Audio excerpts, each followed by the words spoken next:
In this video, we want to talk about global business, and in particular, we want to look at the influences of several factors on the competitiveness of global business.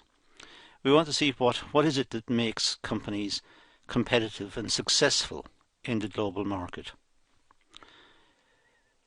So we start with international competitiveness. Well, international competitiveness, this refers to the ability of a country, or indeed a company, to provide goods and services which are better value than their overseas rivals.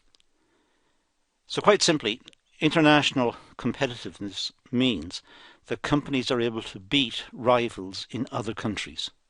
Companies who make essentially the same products or offer the same services in other countries, they are going to have problems in competing with the domestic producer.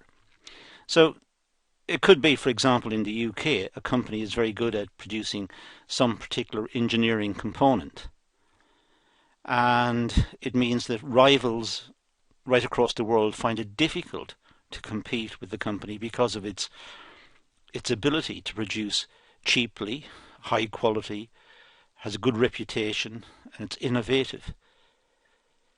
So international competitiveness catches up or brings to the fore many aspects we associate with good management and with long-term growth prospects. So we're really here talking about competitive advantage. In the same way we talk about competitive advantage domestically, we talk about one company having an advantage over another company domestically because of its innovation or its ability to produce high quality goods and so on. So we talk about that domestically, but now we're simply transferring it to the international scene. We're talking about the company being able to beat its rivals domestically and also beat its rivals internationally. And that's what we mean by international competitiveness. As there is a constant threat from foreign competition, it's essential for business to strive to improve competitiveness. So it's not simply good enough to be good in one time period. The company must aim to be good in a continuous sense, in a sense that it's innovating over time. It is producing goods that are required, goods that are high quality, goods that are at the right price. And it's producing these continuously over time. There is a tendency to look to government to play a role in maintaining the competitiveness of companies. However, ultimately this is a matter for companies. It's the companies who determine the design of the product, the attributes of the product, the quality of the product. It's the companies who look to offer good customer satisfaction. The government does have some influence on this, as we'll see later, but ultimately it's the responsibility of the company. Now, let's look at some determinants of international competitiveness. Well, quite simply, it's the price relative to the competitors. It's what a company who's trading internationally, what that company can offer in terms of design, in terms of quality, and the price at which it's offering it. And then look at what the competitors are doing overseas. So it's price relative to competitors. And if we were making similar products, if the products were identical indeed, then the price would be a major determining factor. The productivity is also important. Productivity is difficult to measure because, as we've seen in other videos, do we talk about the productivity of a machine or the productivity of the worker? Workers and machines sometimes work together. So if the machine is developed perhaps new components added to the machine or new software added to the machine may become more productive. That doesn't mean the workers become more productive. The machine has become more productive. So in looking at productivity, it's particularly tricky. It's complicated. And we have to treat productivity measurements with a lot of care. But as I said, that is the subject matter of other videos on the course. Unit costs are important. It's not just the price that the competitors charge and what the domestic producer can offer its products for, but it's the costs. We know, for example, in the UK, production in the southeast around London area is more expensive. Property values are far higher. Depends on where the company is located, but generally speaking. So a company setting up in, say, the remote parts of Wales or Scotland may have lower unit costs. On the other hand, they may have higher transport cost. And there may be problems about acquiring the right types of labour and so on. So looking at unit costs are important because it's costs in relationship to price and hence revenue which determine profits. And it's profits that determines whether the business will exist or not. The state of technology is also important. Some companies keep abreast of what's happening in terms of innovations and current practice. Some companies let it slip. By and large, the companies that keep up to date and ensure that their workers are adequately trained and that the technology they're using and the equipment they're using is up to date, those companies survive. Generally speaking, they tend to have lower unit costs, they tend to make a better product. But looking at the state of technology, that is what's happening in the wider world. We know that, for example, in the context of computers and of ICT and computer communication systems and robotics and so on, we know that there have been immense breakthroughs in these areas, and this is likely to continue. And companies that don't embrace this will inevitably have problems. It's necessary for companies to invest in capital and to maintain their capital base and to ensure that it's up to date. So companies should have within their strategic plans provision for capital investment and updating equipment, updating premises, updating the design, and indeed ensuring that their workers are kept up to date through good training practices and good training courses.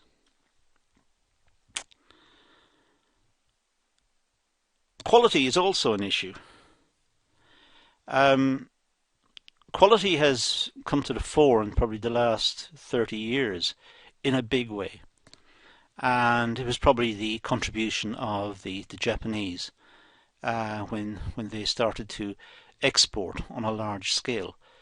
But their products were seen as high, very, very good quality. And that woke up producers in Europe and in America and other places to the need to have good quality. Customers expected. Customers are using some of their scarce resources, money that they have to work for. They're using this to acquire the product, and they expect the product to be good quality. So quality is important, as is reliability. The two go together to some extent, but if customers buy a product, they expect it to be able to perform according to what it claims. If the producers say the expected lifespan of this product is a year, they expect it to last a year. They may be pleasantly surprised because it goes on for 2 years. but they will certainly be unhappy if it breaks down after a couple of weeks. So reliability is an issue. It goes with quality, having said that. Lead time. Sometimes orders can become frustrated because producers can't honour what they've said. They said that they will deliver the product within the month, and they can't do it. That will get the company a bad reputation. So it's important, particularly in the context of international competitiveness, that companies are able to meet lead times.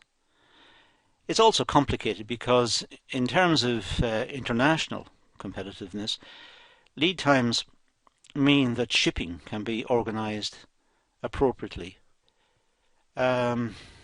Reserving space in a container on the assumption that the lead time will be met can be tricky if the companies are not reliable. It may be that the company will then be contractually bound to pay for the space reserved, and nothing happens. There's nothing in the space. Nothing has been shipped because the company was unable to meet its lead time. So it is important. Entrepreneurship is a topic that was really ignored by a lot of, particularly economists, but management people as well. The literature on entrepreneurship was really kicked off in Austria around the 1870s by some quite obscure economists, now known as Austrian economists. But it wasn't really developed. It wasn't properly understood. It's only in probably the last 20 years, 25 years, that there's been a concerted effort on the part of academics mostly to understand the nature of entrepreneurship. And there's still confusion. Sometimes people mix it up with management. Sometimes people mix up entrepreneurship with good practice. Entrepreneurship is the spark. It's the insight that some people have regarding a product or about a design or about some niche in the market that other people simply can't see, but the entrepreneur can see.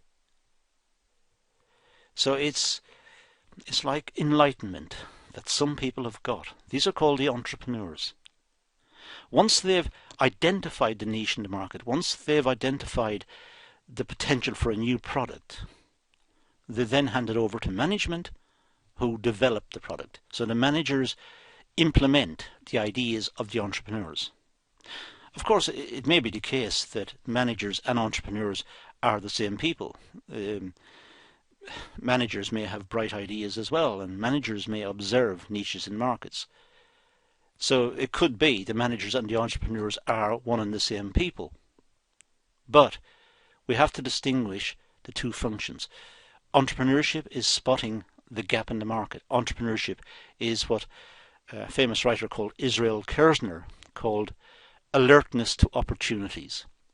So entrepreneurship is a person who is alert to opportunities. Having identified the gap, having identified the type of product required, the managers then make it. But clearly, international competitiveness is a function of entrepreneurship. Which countries have got the better entrepreneurs? Which ones are making products that are more attractive, more functional, better designed, better quality? So which countries have a reputation for this? The exchange rate is also important in determining international competitiveness. The exchange rate is simply the amount we get for our own currency, the amount we get in someone else's currency. So if we were in the UK and we were trading with, let's say, China, we want to know the number of yuan we get per pound. If American exporters were dealing with India, they want to know what the rupee dollar exchange rate is.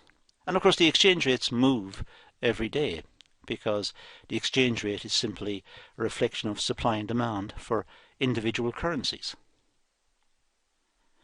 We'll talk about the exchange rate more fully in a separate video, but for the moment, clearly the amount that companies get of foreign currency and their ability to change the foreign currency into the domestic currency so they can pay their costs, pay their workers, pay the bills, and make a profit. That must be a determinant of international competitiveness. So exchange rates are important. As I said, it's the subject matter of separate videos. Relative inflation.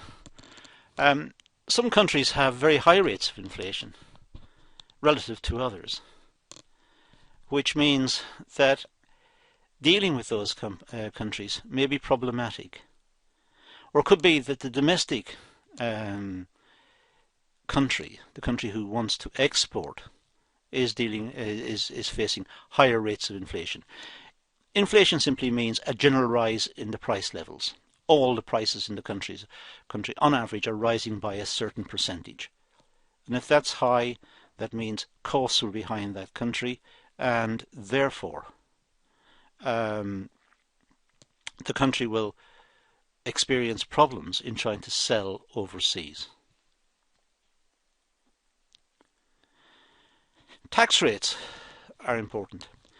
Governments need to raise taxes to pay for the government commitments in terms of, let's say, the defence forces, law and order, the infrastructure of the country, pay for roads and rail and airports and so on. And also governments redistribute money from one group of people to another. People who are less fortunate or less able to work receive some money to sustain them. So some countries may have very elaborate welfare systems and very elaborate plans for economic development. So the governments in those countries will need to raise a lot of tax. And if it taxes the businesses to pay for those ideas and for those programs, then of course the businesses will have less profits, will have less incentive to make the goods, will have less incentive to go through all of the issues of dealing with international competitors. In fact, the businesses may cease to exist. They may just give up and think, why should they continue to work hard to produce products if they're going to pay a lot of tax? So tax rates are clearly an issue. And different countries have different tax rates. And this is why we see companies moving to other countries. Constantly, companies are moving from one country to the next. They're looking at the advantages of being in different countries. And one of the advantages may be lower tax rates. Interest rates are also important. Interest rate is the amount that companies have to pay to borrow money. If a country has very high rates of interest, it's expensive for the company to borrow to perhaps cover short-term falls in revenue. Sometimes perhaps companies take on big orders. They have to invest a lot in raw materials, in labour time, and in perhaps new equipment to fulfill the order. But that would have a severe impact on the cash flow situation for the business. So it may have to borrow from the bank. And it has to borrow at a high rate of interest. That makes it less attractive. So interest rates in different countries are also an issue in determining international competitiveness. Now, these are some of the issues which help to determine international competitiveness. It's worth going back over these, making a note of them, and making your own short notes to explain why each of them is important. Now, increasing competitiveness. Well, firms can increase their international competitiveness by rationalizing output to get rid of high-cost plants.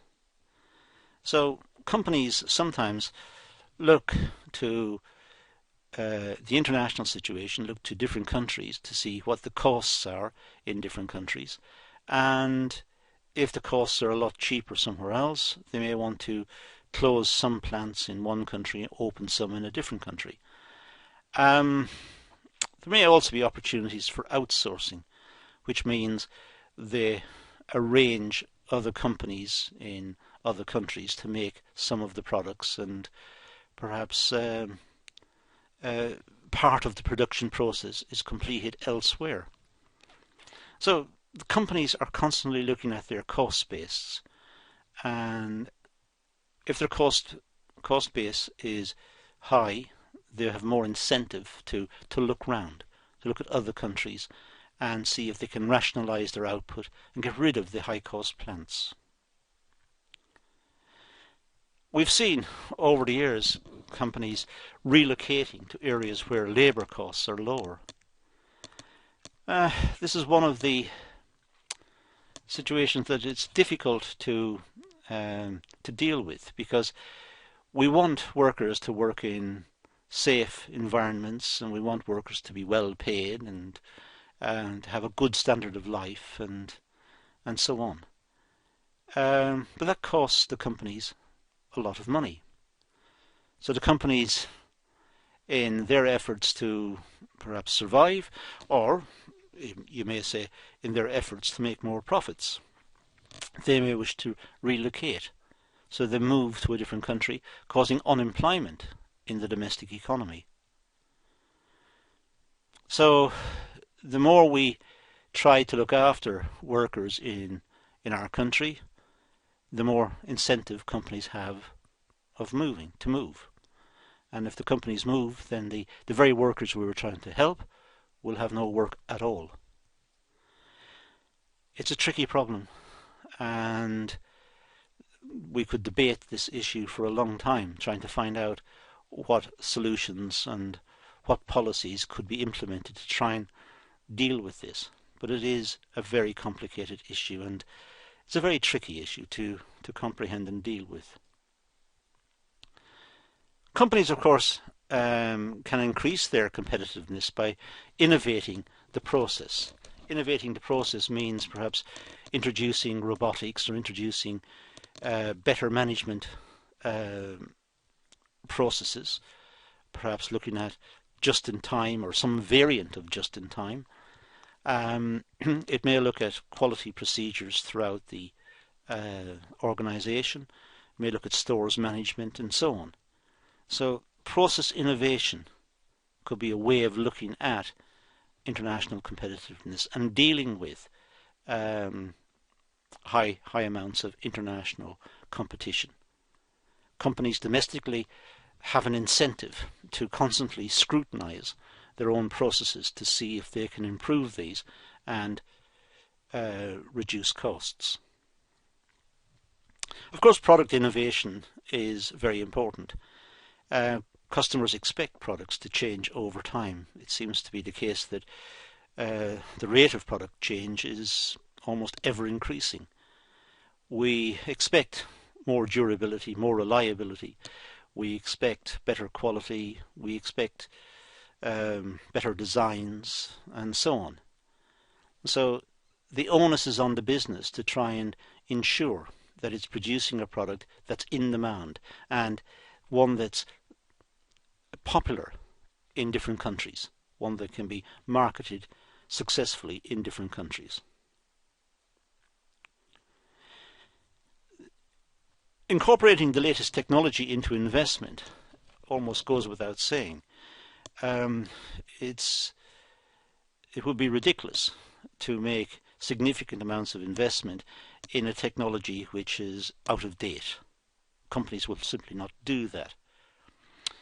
So investment should be up to date in terms of technology, and before investment decisions are made, companies really ought to investigate what's likely to happen in the near future in terms of technology in the context of the particular types of investment they're contemplating. They should also, of course, look to existing technology and see how it can be optimized within their production systems. The idea of sourcing from abroad has been around for a long time. We call it outsourcing and so on. Um, Sometimes various components may be bought in from overseas. It may be this is the product of cheaper labour costs in overseas countries, or it could simply be the case that companies overseas have the investment, the equipment, the expertise to make components and deliver these to other companies elsewhere in the world. So it's important that companies keep an eye out to see who's making what the quality is, what the reputation is, and also what the price is, of course, and to see if that will cut their unit costs. It's imperative that companies try to seek out new markets and look for new opportunities. This is the function of entrepreneurship that I mentioned earlier. It's important that the company looks to what it can produce and what it is producing and see where it can open new markets. This may be on a geographic basis in other countries, or it could be even domestically, looking at variations in its product line to see if it can supply new markets domestically. But of course, in so doing, it may be cutting off opportunities for international companies coming in. Because it has identified the markets and it's supplying the markets, and it's got a lead on the rest. It's the prime mover. It's the first mover in that market, perhaps. So it will have an advantage.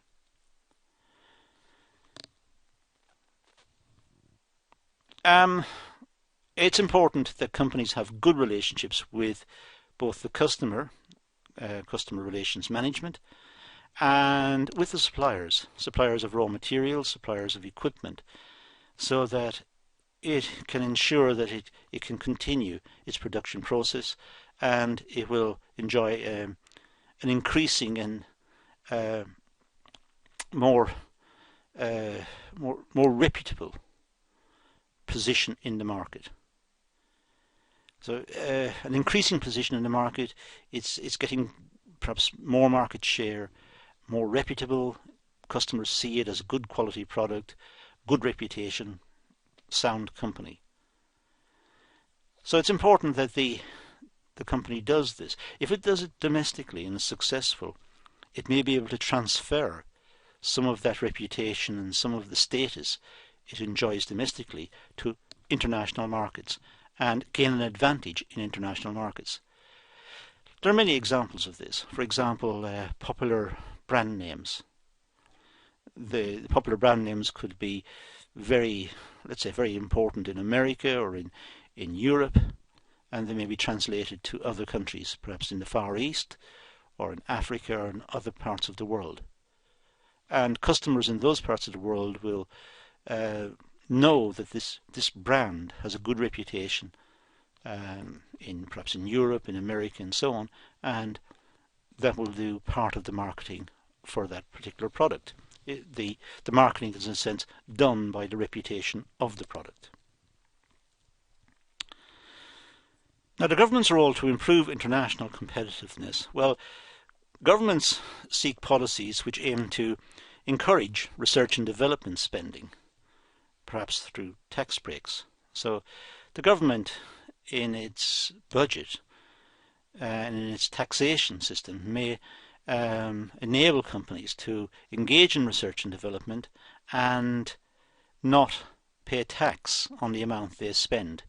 So they make a profit and dedicate some of the profit to research and development, and that's not taxed. And in many countries that's the case because governments recognise the importance of research and development for the long-term prospects of the company and of the country.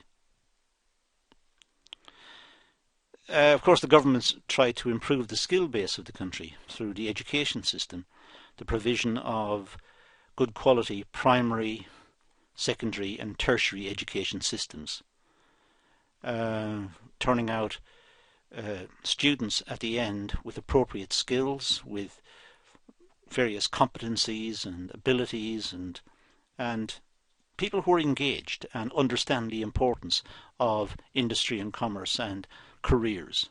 And they are, this has been promoted by governments. Governments underpin the courses. They check the quality of the courses. They check that the students coming off the courses meet certain standards.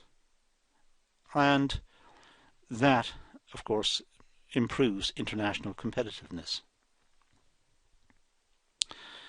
The government tries to also improve the economic infrastructure so that companies find it easier to work and trade internationally. So the infrastructure could be good transportation systems.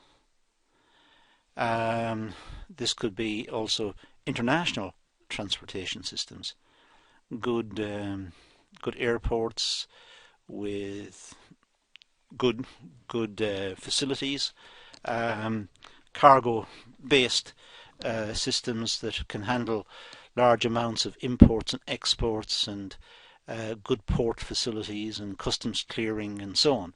So it has a good infrastructure aimed at promoting international competitiveness. The government also would want to promote competition between companies, because it's through competition that costs are reduced and companies try to maintain their position in the market by innovating, by having new products, by trying out new designs, and by trying to cut costs. So they try to promote competition between firms, and in so doing, of course, the successful firms out of this process of competition, they're better equipped to take on international competitors. The government also operates macroeconomic policies favourable to business expansion.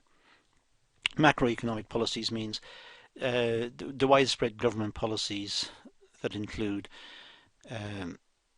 fiscal policy, taxation, government expenditure, monetary policy, looking after the interest rates and the supply of money, and also looking at areas like investment.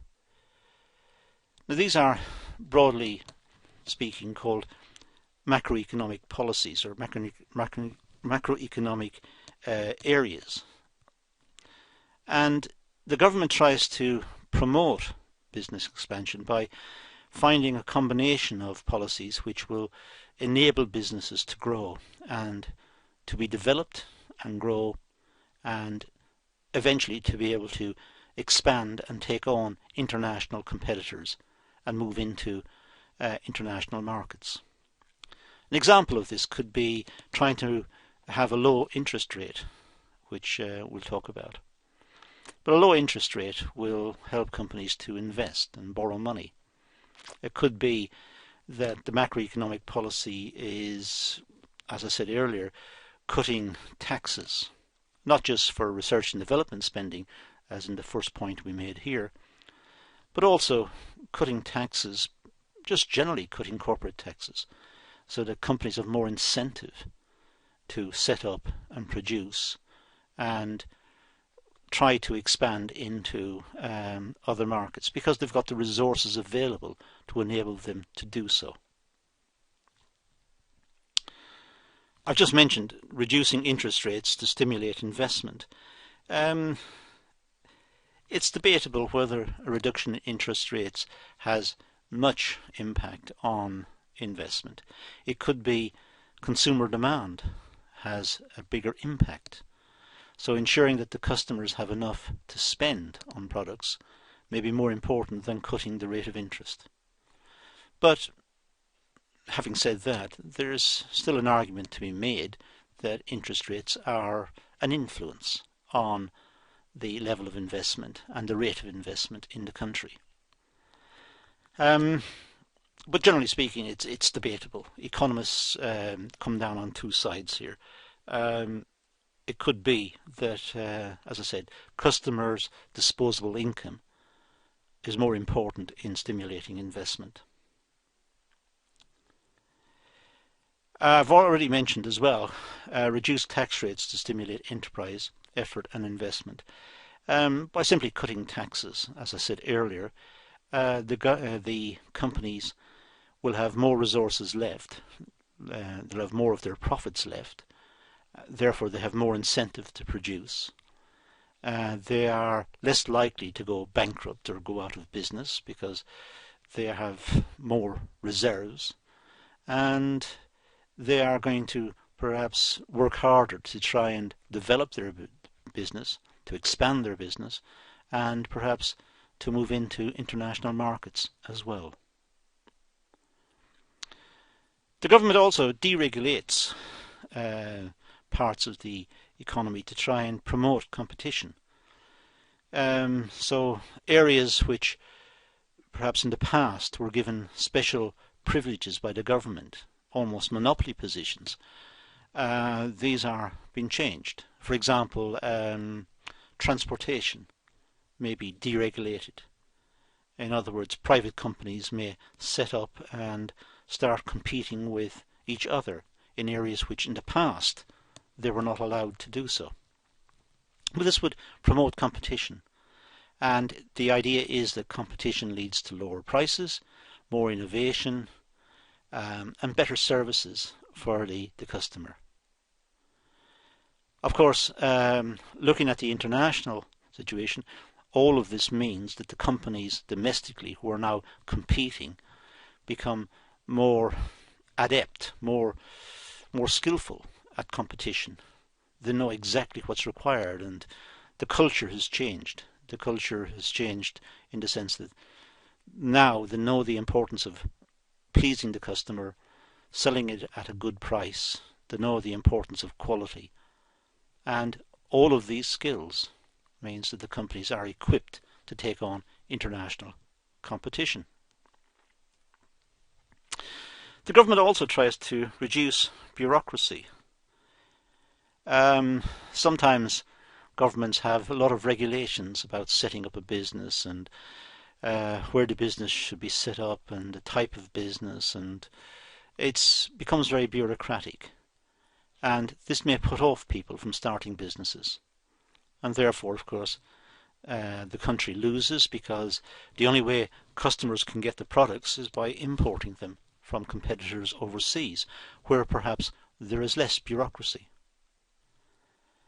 So the onus is on the government to try and make it easier for entrepreneurs and business people to set up businesses, not to have obstacles, to reduce the obstacles to starting a business. The government may also try to encourage businesses to share ideas and best practice. There's a fine line here, of course. They don't want the companies to collaborate, perhaps form cartels or even form into monopolies. But having said all of that, sharing best practice may be done in a very general sense. We know, for example, that quality is important. Academics have a good history in putting forward what is best practice. They look at particular companies, they work out what the companies are doing right and what they're doing wrong, they write them up in academic papers, and we read them and we talk about them. So that means that companies also know what best practice is. They know the importance of quality, they know the importance of product innovation and process innovation, they know about just in time, they know about logistics and the importance of training. All of this, these good ideas, these are passed down through perhaps business meetings, chambers of commerce, institute of directors, but also may come through academic papers. Students do study business at college and at university. It's important to reduce protectionist barriers to stimulate competition. We don't have international competition unless we can get rid of the barriers to trade. Sometimes governments put up barriers to try and protect companies because they think their companies are not strong enough to compete internationally, so they put up tariff barriers against products from overseas. It may be counterproductive because then the other countries put up barriers against them, and eventually international trade is reduced. And this is why we've got the World Trade Organization, and this is why we constantly try to reduce barriers, to encourage trade, because we know that there are advantages from international trade. The law of comparative advantage, and which is dealt with in another video. But we know that these things are important. We know world trade brings greater prosperity and more products, more jobs, a better standard of living for the people in the country. So we don't want protectionist barriers. We don't want tariff barriers, taxes on imports. We don't want quantity limitations on imports. And this is why governments are constantly trying to reduce the amount of restrictions on imports. The government, of course, tries to encourage investment in human capital. After all, it's people who make products. It's people who work the machines. It's people who design the machines. It's people who design the products. So everything goes back to people. And it's important that the people are developed. Not only does the government have a good education system, or should have a good education system, at all levels, right through from the earliest ages, right through to whatever stage people drop off education, right through to doctorate level, master's level, whatever, diploma, degree, certificate, whatever, wherever people want to get off. But the important thing is that the importance of people is recognized by businesses and by the government, and that investment takes place in the people. It may be that companies simply offer training programs to their workers. They may have continuous programs of training. They may have promotion based on the achievement of certain assessments, which is based on their training programs. So people have an incentive to engage in the training program. But what we do know is that everything goes back to human beings. Without human beings, nothing happens. So the entrepreneurs are human, the managers in the companies are human, the customers are human, and it's important that companies develop their human capital so as to properly compete with companies overseas, who of course will be also developing their human capital. So, in this video we've talked about some of the important issues in globalization, and in particular looking at competitiveness and globalization. There are many points that we've gone across in the various slides, and it's well worthwhile going back, making your own notes and padding out your notes, making supplementary notes to explain each of the points, because these are issues that are important in understanding the overall pattern of international trade and why it is that some companies and some countries seem successful in particular areas, in some areas, and why other countries and other companies don't seem so successful. So it's important to understand this. But that's all we're going to deal with in this video, so let's leave it at that and say thank you for watching.